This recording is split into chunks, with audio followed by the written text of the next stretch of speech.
يا أيها المزمل قم الليل إلا قليلا نصفه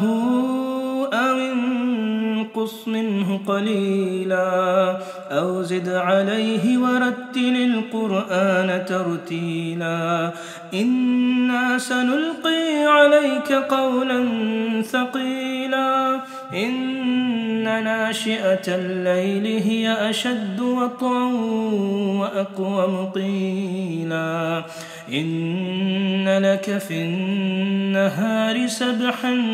طويلا واذكر اسم ربك وتبتل إليه تبتيلا رب المشرق والمغرب لا إله إلا هو فاتخذه وكيلا واصبر على ما يقولون واهجرهم هجرا جميلا وذرني والمكذبين أولي النعمة ومهلهم قليلا إن لدينا أنكالا وجحيما إن لدينا أنكالا وجحيما وطعاما ذا غصة وعذابا أليما يوم ترجف الأرض والجبال وكانت الجبال كثيبا مهيلا إنا أرسلنا إليكم رسولا شاهدا عليكم كما أرسلنا إلى فرعون رسولا إنا أرسلنا إليكم رسولا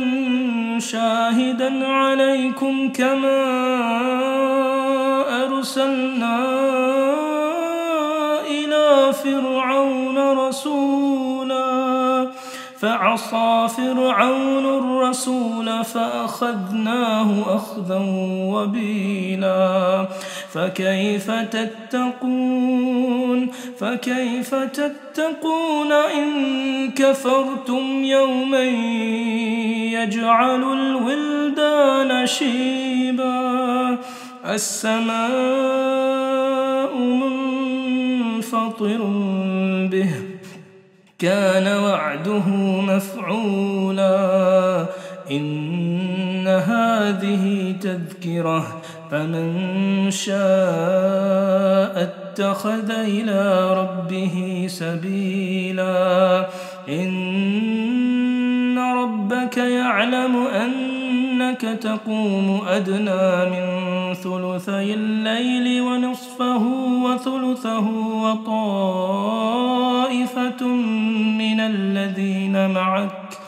والله يقدر الليل والنهار علم أن لن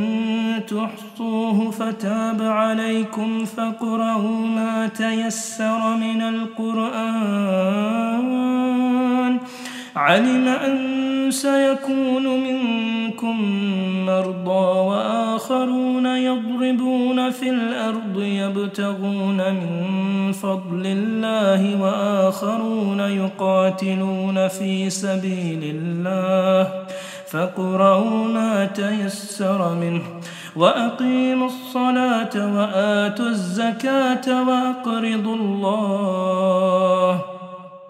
وأقيموا الصلاة وآتوا الزكاة وأقرضوا الله قرضا حسنا وما تقدموا لأنفسكم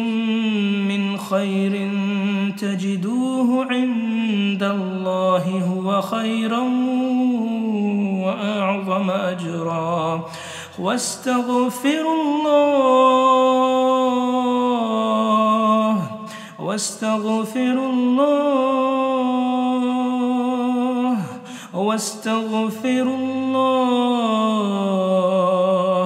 إن الرحيم.